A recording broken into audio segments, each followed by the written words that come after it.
బంగారం ధర భారీగా పడింది. తులం బంగారం మీద 3,380 రూపాయలు ఒక్క రోజులో తగ్గింది. హైదరాబాద్ మార్కెట్లో 24 క్యారెట్స్ 10 గ్రామ్స్ పసిడి ధర 1,27,200 రూపాయలుగా ఉంది. 22 క్యారెట్స్ 10 గ్రాముల పసిడి ధర 1,16,600 రూపాయలుగా ఉంది. ఇంటర్నేషనల్గా అంతర్జాతీయంగా గోల్డ్ రేట్ పడడంతో భారత్లో బంగారం ధరలు తగ్గాయి.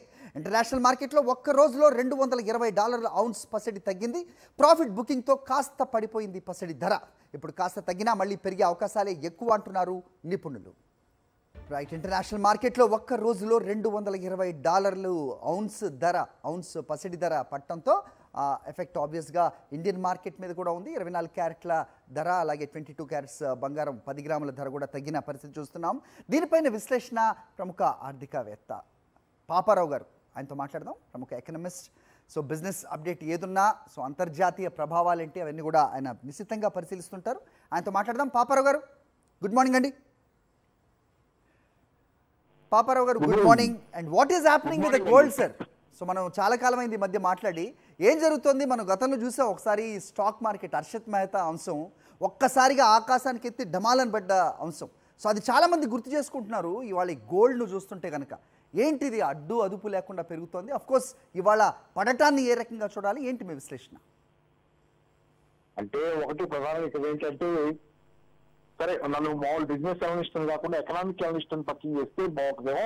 రెండోది ఏమో ఇక్కడ నేను అనేది ఏంటంటే, నేను ఇవాళ రికార్డు స్థాయి పతనం 6.3% గోల్డ్ ఆల్మోస్ట్ $240 ఒకే రోజు 2013 తర్వాత ఇదే హైయెస్ట్ పతనం, ఒక రికార్డు స్థాయి పతనం. దీంతో కొత్త అంతర్జాతీయ మార్కెట్ లో గగ్గోలు గందరగోళం. దీనికి అనేక కారణాలు ఉన్నాయి. ఒకటి నాకు తెలిసినంత వరకు చైనా మీద 100% టారిఫ్స్ అన్నాడు ట్రంప్. అది కాదనేది మళ్ళీ వార్తలు వచ్చిన సందర్భం ఒకటి. అంటే కొంత సర్టినిటీ చైనాతో ట్రేడ్ వారు తెరలేవలేదు, మళ్ళీ ఇంకో దఫా అనేది ఒకటి. రెండోది ఏంటంటే ప్రధానంగా మీకు భారతదేశంలో అయితే కనుక ఇక్కడ దంతేరా అయిపోయింది, దీపావళి డిమాండ్ అయిపోయింది. ఇలా సరే ఓవరాల్ ఏంటంటే గ్లోబల్ గా ఒక సర్టెనిటీ వాతావరణం, అది కొన్ని పారామీటర్స్ మారినాయి. అంటే నేను అనేది ఏంటంటే ఇది ఎంత పెద్ద డిక్లైన్ అయినా $2,340 ఒకే రోజు పడిపోవడంతో కొంత హోప్ వస్తుంది చాలా మందికి. మన మధ్యతరగతి వర్గాల్లో వేళ ఏంటంటే ఇంకా తగ్గుద్ది అనే హోప్ వస్తుంది. కానీ నేను ఆ హోప్ మీద నీళ్లు చల్లటానికి నా ఉద్దేశం కాదు. కానీ ఓవరాల్ గా మాత్రం ఇది ఒక టెంపరీ ఫినామినన్ అనేది నాకు ఉన్న గట్టి నమ్మకం. ఎందుకంటే పెరగటం కొంచెం ఆర్టిఫిషియల్ గానే పెరిగింది. ఈ మధ్యకాలంలో కొంత హైప్ ఉంది, మార్కెట్ లో హైప్ చాలా ఉంది. ఇక్కడ మనకి దగ్గర వల్ల కొంత భారతదేశంలో అయితే విడిగా రూపాయి విలువ పత్రం వల్ల కూడా భారతదేశంలో పెరిగింది. ఓవరాల్ గా అంతర్జాతీయంగా కూడా కొన్ని ఈ రకరకాలైనటువంటి అన్సర్టినిటీస్ వీటి మధ్య అమెరికాలో షట్ డౌన్ ఉంది, అమెరికా ఫెడరల్ బ్యాంక్ వడ్డీ రేట్లు తగ్గిస్తుందనే ఎక్స్పెక్టేషన్ ఉంది, అమెరికా డాలర్ డిక్లైన్ ఉంది, అలాగే చైనాతో ట్రేడ్ వార్ మొదలైందా అనే భయం ఉంది. వీటి మధ్య పెరిగింది గోల్డ్. కానీ మళ్ళీ ఈసారి ఈ ఫ్యాక్టర్స్ ఏమో పెద్దగా ఏంటంటే ట్రేడ్ వార్ ఏదో తాత్కాలిక ట్రంప్ వెనక్కి తగ్గినా లేకపోతే అసలు ఆ మాట రాలేదు అన్నట్లు అనుకున్నా అది ఒక విషయం. దాంతో పాటుగా చాలా ఫ్యాక్టరీ షట్ డౌన్ ఎత్తేస్తే కనుక రేపు అమెరికాలో షట్ డౌన్ పోతే మళ్ళీ గోల్డ్ ఇంకో కొంచెం తగ్గే అవకాశం ఉంది. కానీ ఓవరాల్ మీకు ఏంటంటే గ్లోబల్ గా ఎకనామిక్ అన్సర్టినిటీ అనేది పోలా. మన ఇన్ని ఫ్యాక్టర్స్ మధ్య కూడా $240 గోల్డ్ ఒకే రోజు పడ్డా చాలా పెద్ద మార్పు జరిగారు అంతర్జాతీయంగా.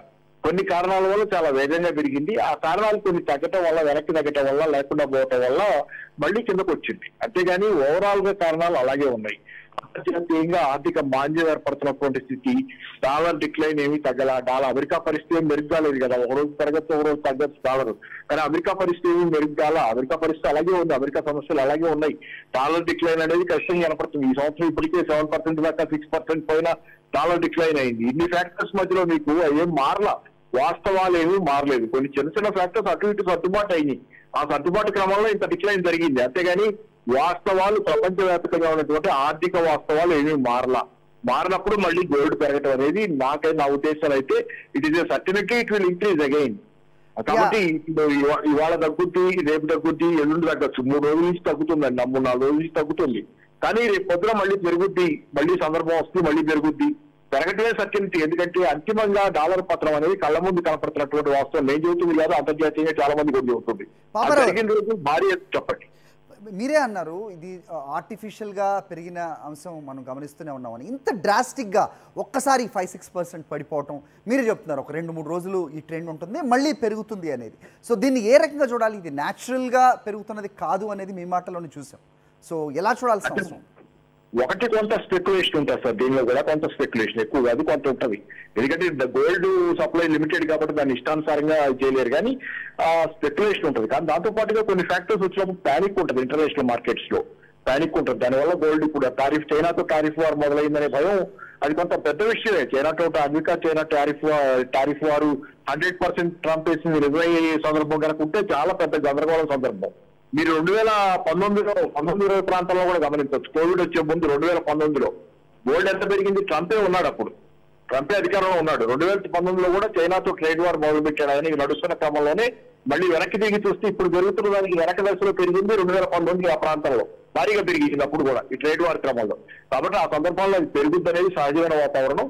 అది లేదు, అది కాదు, అవలేదు 100% టారిఫ్ విషయం నిజం కాదనేది కూడా అన్నాడనే వార్త నేను విన్నాను. అది దాని మీద ఏంటంటే మళ్ళీ ఓకే అంత బాగానే ఉందనే దాని మీద ఆ ప్యానిక్ తగ్గిన తర్వాత మళ్ళీ వెంటనే డిక్లైన్ అనేది కొంత స్పెక్యులేషన్ తో పాటు ఇది మెయిన్ గా ఇది ఉంది.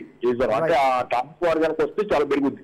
రెండోది ఏంటంటే నేను ఓవరాల్ గా గనక అంతర్జాతీయంగా పరిస్థితులు స్థిమితపడి డాలర్ కి ప్రత్యామ్నాయ కరెన్సీలు, డాలర్ కూడా ఉండొచ్చు ఆ కరెన్సీలో, కానీ అది ఒక బాస్కెట్ ఆఫ్ కరెన్సీస్ లో ఒకటిగా ఉంటుంది, కానీ అంతర్జాతీయంగా అదే ఏకైక కరెన్సీగా ఉండదు. ఆ ప్రత్యామ్నాయ అంతర్జాతీయ ఫైనాన్స్ వ్యవస్థ, ఆర్థిక నిర్మాణం